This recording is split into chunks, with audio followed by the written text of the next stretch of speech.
guys. So welcome to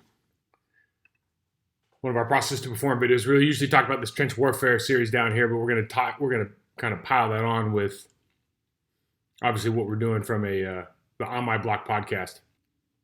And for me, the offensive line of the Detroit Lions is very well coached. We talked about today. There's a definite talent deficit across the board with these players, but one thing we talked about is, can we get Jared Goff off the spot, and how are we going to do that this week? Are we going to be able to, in the secondary, are we able to switch our coverages? See an opportunity. So I want to point this out. So this is a big play in the game, early in the game, and we know we can watch this tape for a while. And I know Kevin King's having some issues, and you look at, there's a couple of things that are interesting here. So he stumbles here, but the strength coach for Green Bay, I know both of them, they don't teach running like that, right? And it's sometimes what happens with these athletes is when you get into a bad situation and things aren't happening the way that you want them to, unfortunately, your technique breaks down. And even if some of the things you feel are the most simple. Now, what I wanted to show you was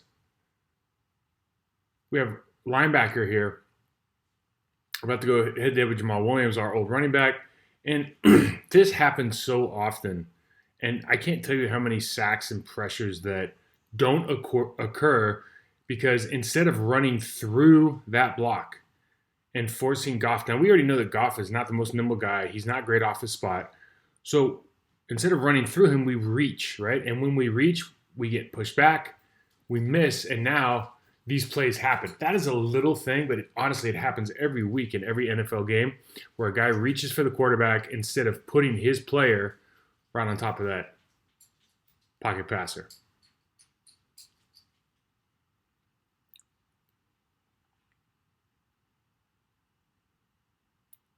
Good scheme.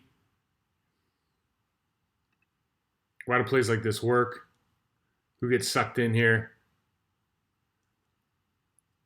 A little bit lackadaisical, you would say, maybe on the edge. Now, this is what's kind of surprising. You look at our interior line, and I know it's not a source of our strength, but we get moved off the ball pretty well here. 94 gets really moved off the ball. And what happens is, guys, as the drives get longer and longer, those guys stand up a little bit taller, and your backups come in, and all of a sudden, there's holes where they didn't used to be them. It's easier for an offense to start moving forward than it is for a defense to going backwards. It's not in their nature.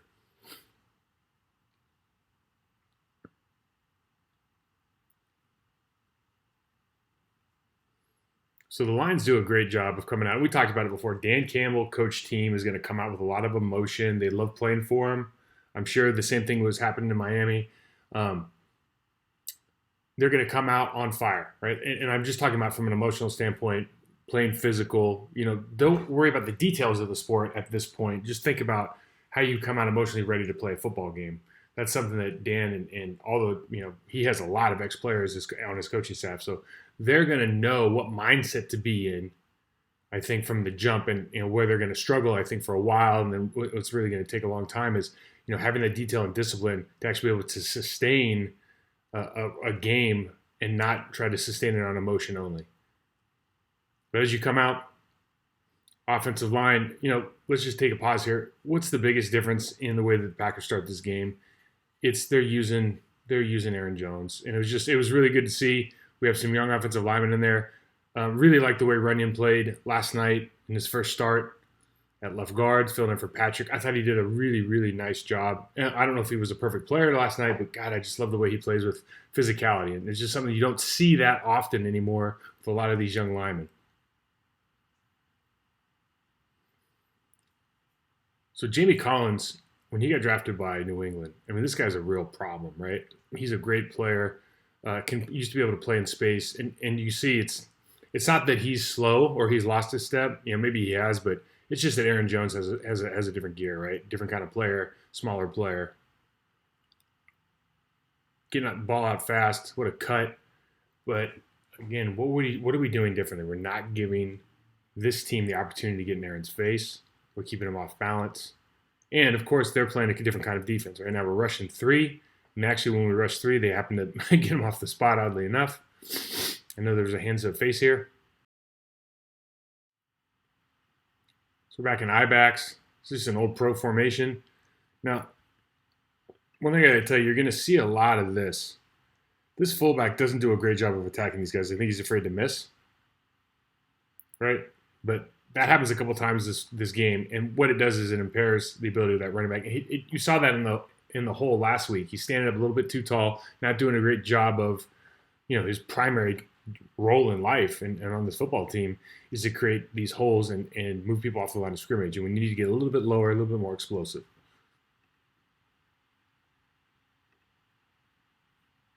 Again, forgive the editing.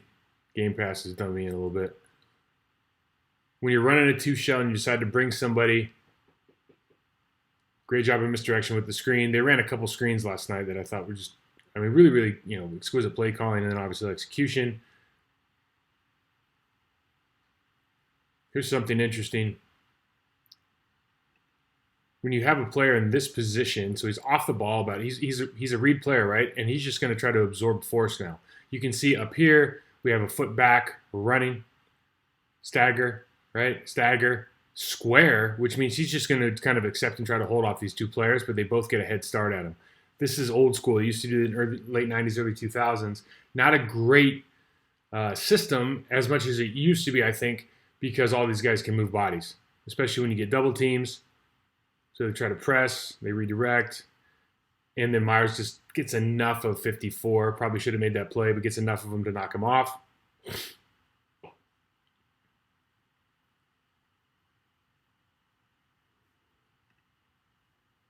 Let's watch this one again.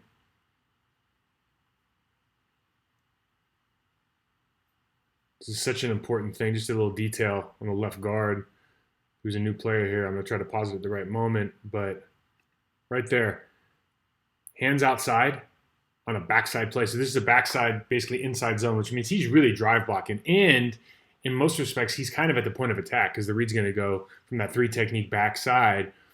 He's at the point of attack. The hole's going to kind of cut between him and the center, most likely because the center's going to rise to a linebacker. So you have to win with his inside hand. If you don't win with his inside hand, you're really at the mercy of this defensive lineman unless you can kind of rip underneath or have him turn his shoulders and then turn into a drive block that's going kind of horizontal instead of vertical. But you're trying to get this vertical movement. You're trying to get your hat across, and you really have to win with that inside hand.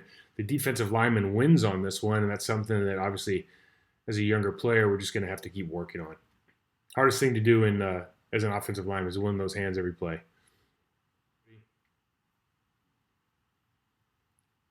Really fun play to watch. Okay, so we're in the second drive. It's 7-7.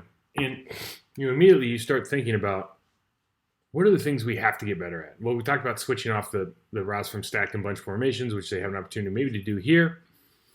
We have to get some pressure on the passer, especially with Goff, who we know is not the strongest on the run. So you're running your 3-4. Now, what's the problem with the 3-4? For my money, you really only have 2 good pass rushers on the field, right? And Zadarius Smith is out. So you have 91 and you have Gary. And in the 3-4, it's actually considered, a blitz, a dog, whatever you want to call it, an extra man if you bring all 5 of these guys. So that means that one of them is going to drop more often than not. And now you have, no pass rush. That's a little bit too easy for their team. Same idea. You see there's a lot of holes. And again, we know that this team is well coached up front, but you have to be able to create some penetration. Back in the 3-4. And I think, if we're trying to make everybody understand what the nuances of the defense and what some of the problem areas are. Well, again, Kenny Clark's a great player. He's a great all-around player. He's not known for his pass rush.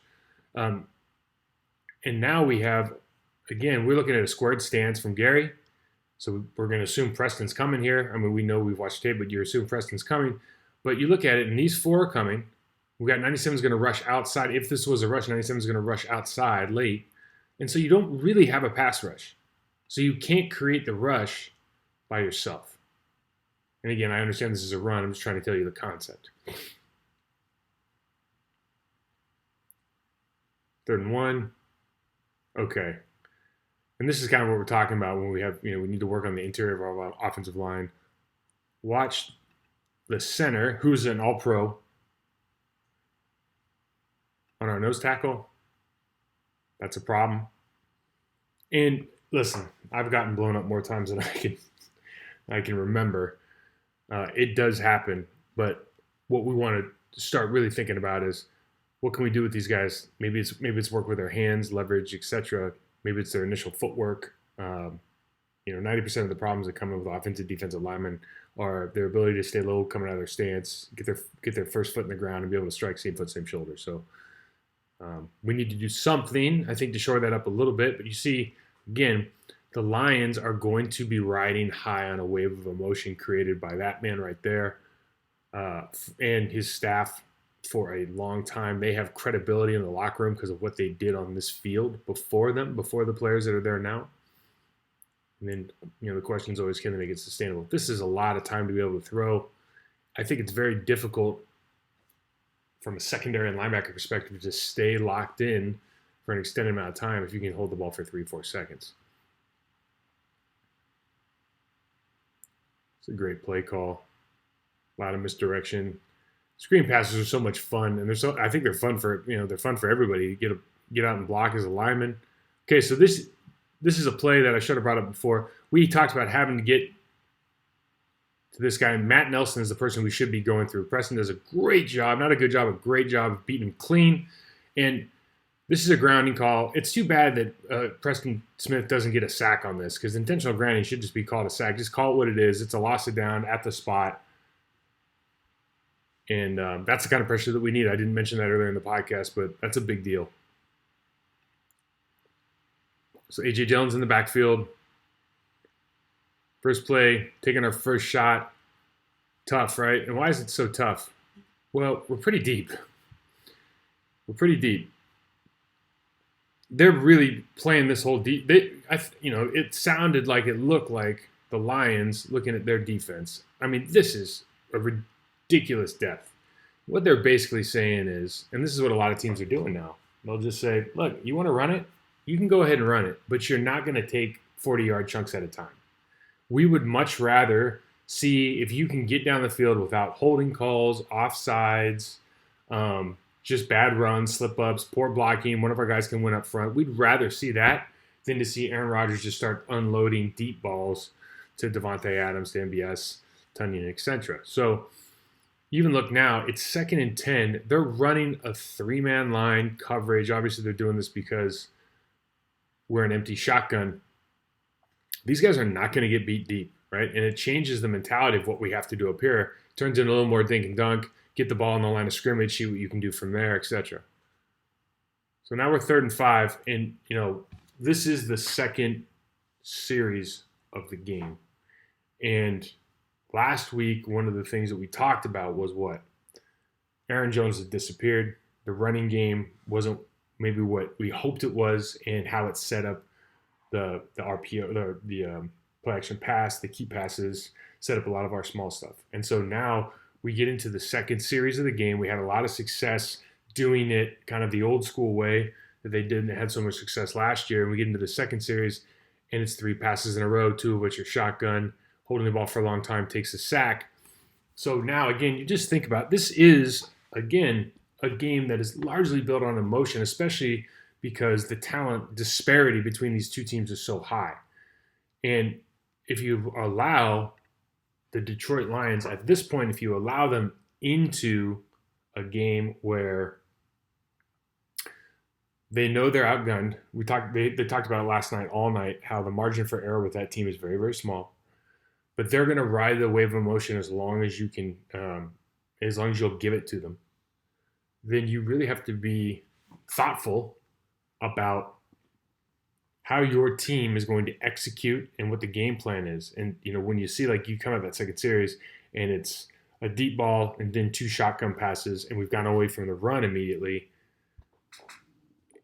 just from my perspective, as a former offensive lineman, we do the podcast with Lamont Green. You just kind of hope, like, man, keep them involved because you see that works and you see that's something that's going to be successful. What do they want you to do as an offense? Well, they want to understand what you're in. Maybe first and foremost, it looks like they're running a 2 shell here, right? This is like there's a cover 2 defense that you play in the red zone. That's a little bit different. The rules are a little bit different for the corners and safeties. And then you want to have the defense communicating and maybe switching responsibilities if you can, but really you're testing their communication, especially with the team that's proven that they're having a hard time with communication after the snap. You want to test that as often as possible.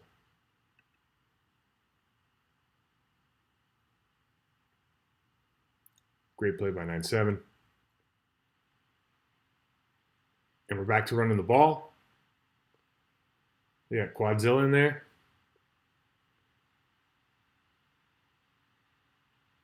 And 2 plays and a first down.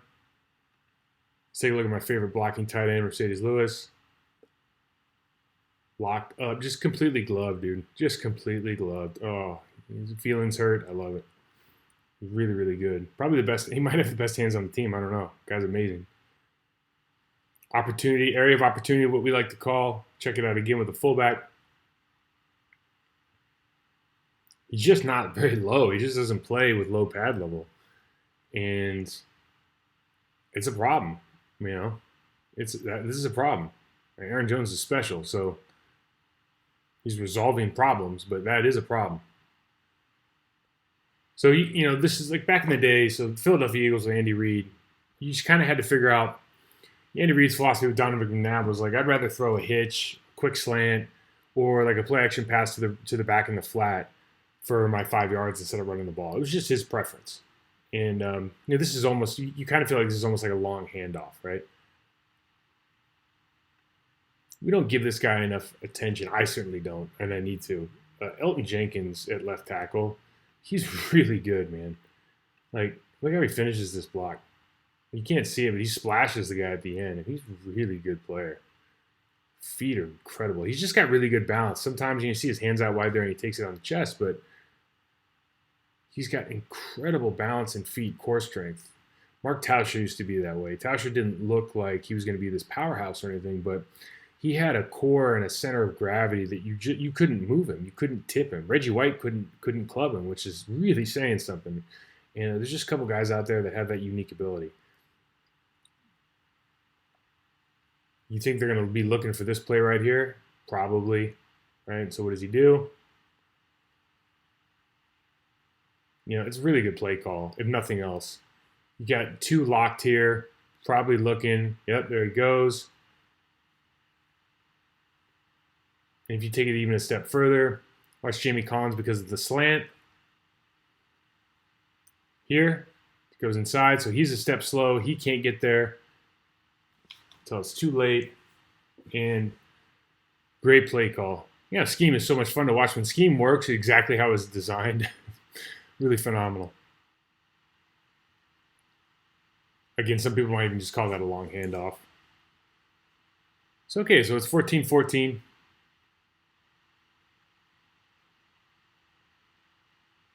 Now, this is what, to me, this is what is a little bit bothersome. So now you have a nickel package in. We're playing true defensive ends, but they play stand-up, right, which is honestly a little bit easier to move off the ball, right, and usually doesn't mean they're coiled and explosive, at least as much as they could be. Like, in other words, if I look at Kenny Clark right here, and then I look at Preston Smith, just from a body position standpoint, I think I have a better chance of moving Preston than I do Kenny just because he's got better leverage, his hips are more loaded, all those things. So these stand-up ends, I know it's a sexy thing, and you can see more and you can move laterally. I get that. But sometimes when you get into a situation when you're a nickel and you actually have to play the run and the pass, and it's more of straight playing run and pass, not playing like dropping or whatever your drop coverage might be, there's always a consideration that you have to think, is my leverage better in a 3-point or a 2-point stance? Let me show Rashawn Gary on the backside. It's just little things. You're by the backside tackle. So he's got him, and he could rip through. But the biggest thing for Gary is you can just press this down the white line. You've already got him on the white line. The one thing you don't want to do is fade. You always think about it this way from a running back perspective. Every yard I can get you off the line of scrimmage is like 3 yards for the running back. Every yard I can press you is like 3 yards for the running back. So you see it, and I don't know if the math's right here, but he gets back about 3 yards before he releases his block, and the running back picks up 10 to 12. The things we really wanted to work on from a defensive perspective didn't show up in the first half. And I think maybe the point of my comment is only that you're going to play teams with more flat-out talent than the Detroit Lions. You're not going to be playing at home. This week's going to be a good example. And this just didn't show, like we didn't learn a lot, I think, about our defense because the talent mismatch was so great, because the Packers scored, 4 touchdowns series in a row or something like that. And so the game just gets a little bit out of hand, and then you see a different set. But this week, we really looking for the communication on the outside, obviously. But really, when I look at it from the line perspective, they're going to go against a very well-coached offensive line again this week with a lot more weapons on offense with the San Francisco 49ers. And can we get off our blocks? Can we create penetration? Like, can we play on their side of the line of scrimmage? Can we get a better pass rush? How are we going to create a pass rush knowing that their tackles are really, really good players? The kid from Notre Dame, I don't want to butcher his name, and then Trent Williams, arguably the best lineman in the league right now, as far as guys who can dominate their position. How are we going to create that pass rush? How are we going to create mismatches, maybe inside, to help that situation out? And then obviously knowing what the Niners do from an offensive scheme standpoint, how are we going to get Garoppolo, again, a guy who doesn't do well when he moves off the spot and people are in his face, not his strong suit. Like, how are we going to win that matchup? So good stuff for the week, though. It's a great win. And listen, football's really, really hard. And the stuff that these guys are asked to do is very, very difficult. And Lord knows that I hopefully I can say that I succeeded more than I failed, but I failed a lot. And take this all this stuff with this is just as an ex-player who's a huge fan of the game and really wants to see these guys do as well as they can, and always is going to be I certainly think the Packers as members of my family. So when we're hard on them, or if we're hard on them, it's just because we love them. We'll see you guys.